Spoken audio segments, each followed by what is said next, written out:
Julius, mikrofonnya mute bang. Oh bentar bang.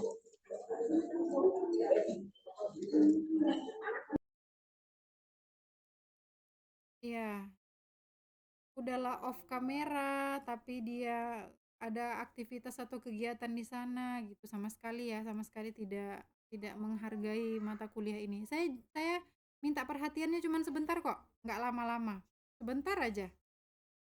Oke, saya lanjutkan. Itu tadi majas hiperbola ya. Nah, majas simile. Nah, simile ini adalah majas yang membandingkan dua hal yang berbeda menjadi suatu yang dianggap sama. Penggunaannya biasanya menggunakan konjungsi. Ya, konjungsi itu kalian tahu kan? Ini contohnya.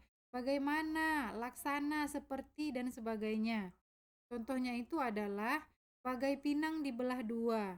Jadi, similenya itu pada bagian ini. Bagai, kemudian seperti langit dan bumi. Nah, kemudian seperti kura-kura dalam tempurung. Tuh, jadi mengandai-andaikan dua hal yang berbeda, namun dianggap sama. Oke, saya lanjutkan. Eufemisme. Nah, eufemisme ini adalah mengganti kata-kata yang kasar menjadi lebih bagus atau lebih sopan. Saya sudah buat contohnya di fabel. Nah, jadi di fabel ini orang yang cacat, orang yang mempunyai berkelebihan khusus, orang yang mempunyai apa namanya ya? Orang yang berbeda dengan orang yang lainnya. Kan kita nggak mungkin ngomongnya, "Hei cacat, hei orang cacat." Orang cacat itu tidak bisa berjalan misalnya, ya. Kan nggak mungkin kita menyampaikannya secara seperti itu. Jadi itulah fungsinya majas. Menghaluskan bahasa, menghaluskan kata diganti dengan cara difabel. Kemudian contoh yang lain, miskin. Miskin itu kan sangat kasar ya. Jadi kita ganti dengan apa? Miskin kita ganti dengan kata apa? Tidak mampu, Bu. Boleh nggak mampu. Atau ekonomi Sederhana. menengah ke bawah. Ya. Sederhana, Bu. Jadi kita juga harus inilah salah satu contohnya majas, fungsinya majas ya. Jadi kita menyampaikan kepada seseorang itu dengan menggunakan kata yang lebih halus. Ya, seperti tadi contohnya. Nah, teman saya berekonomi menengah ke bawah atau tidak mampu. Nah, dia adalah orang yang difabel atau berkebutuhan khusus. Itu namanya cacat. Ya, seperti itulah di eufemisme ini. Menghaluskan kata-kata yang tadinya kasar. Nah, sinekdok. Nah, sinekdok ini teman-teman ada dua pengertian. Majas sinekdok prasprototo dan majas sinekdok totem proparte.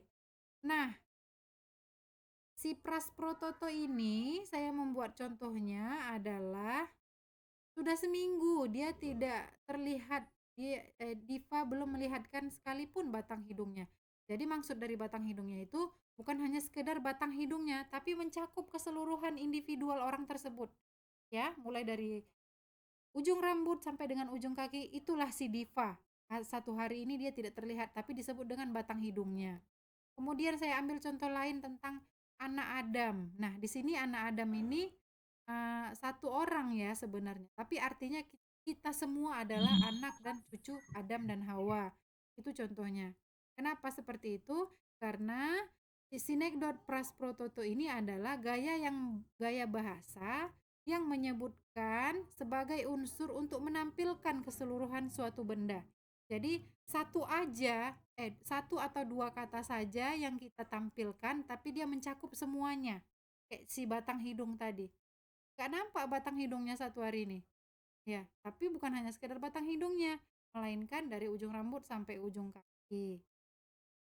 Begitu ya. Nah, sinekdok totem proparte ini kebalikannya. Ya, gaya bahasa yang menyebutkan keseluruhan unsur untuk merujuk pada sebagai benda. Nah, keseluruhan unsurnya itu untuk merujuk pada satu benda. Contohnya, jadi Bisa kan? Indonesia itu menjuarai All England hingga 8 kali berturut-turut. Jadi di dalam hal ini di dalam Indonesia itu ada para pemain bulu tangkis. Jadi maksudnya itu Sinekdokto Tempro Parte ini cakupannya lebih lebih luas ya.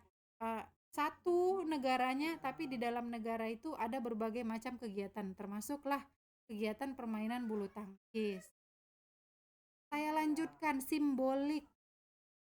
Nah, majas simbolik ini adalah gaya bahasa yang membandingkan manusia dengan sikap makhluk hidup lainnya. Ya, kebanyakan perempuan itu malu-malu, memang malu-malu kucing. Jadi, perempuan itu kan manusia, ya. Sifat pemalunya itu kucing itu kan benda hidup lainnya. Jadi, sama-sama benda hidup tapi diumpamakan seperti kucing misalnya. Ada yang bisa buat contoh majas ini?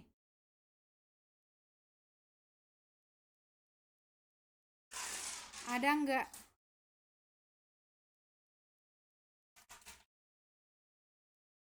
Nggak ada ya? Dia bijak seperti kancil, Bu. Ya, benar sekali. Laki-laki itu kuat seperti baja, Bu. Ya, bentar ya Rahmat. Perempuan itu Ya, atau Bu. dia atau teman saya lincah atau bijak seperti kancil. Apa tadi Rahmat? Laki-laki itu memiliki mental seperti baja, Bu. Ya, laki-laki itu memiliki mental seperti baja. Bajanya itu makhluk hidup. Enggak kan? Ya, Bu. Ini membandingkan manusia dengan makhluk hidup lainnya, makhluk hidup. Laki-laki itu seperti buaya darat. Nah, buaya darat bisa. Misalnya si Rahmat seperti buaya darat misalnya. Karena maaf ya. Karena Rahmat ini kan manusia, buaya itu kan makhluk hidup. Ya, seperti itu. Ada lagi, apa namanya contohnya yang lain? Manusia pintar tapi manusia itu pintar tidak seperti binatang yang bodoh misalnya. Misalnya seperti itu. Ada lagi contoh yang lain simboliknya? Jadi nanti soal Mulutmu ujiannya harimau, kalau Bu. suruh buat contoh seperti itu ya. Tapi harus kalian ketahui.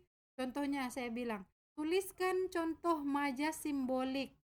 Ya, pasti kalian harus tahu dulu lah simbolik itu apa. Simbolik itu kan membandingkan manusia dengan sikap makhluk hidup lainnya.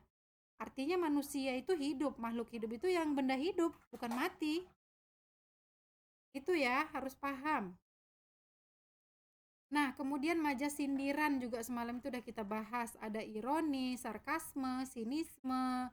Kemudian ada majas penegasan. Kemudian ada paralel ya. Paralel ini masuk ke majas penegasan. Nah, si paralel ini sendiri adalah gaya bahasa yang menggunakan kata yang diulang-ulang. Ya, kata yang diulang-ulang dalam berbagai definisi yang berbeda, dalam berbagai pengertian yang berbeda. Jika pengulangannya terletak di awal, disebut dengan anafora. Apabila pengulangannya di akhir, disebut dengan epifora.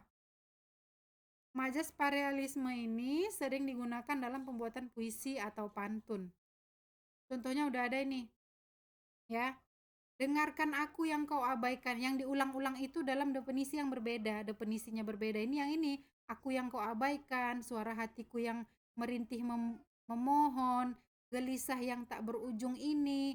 Itu namanya definisi yang berbeda-beda. Yang diulang-ulangnya itu adalah dengarkan, dengarkan, dengarkan. Tadi pengulangannya terletak di awal. Ini kan di awal nih contoh saya ini. Disebut dengan anafora. Tapi kalau dengarkannya diletakkan di akhir, disebut dengan epifora. Ya, itu maksudnya ya. Oke, saya lanjutkan. Nah, anti klimaks dengan klimaks.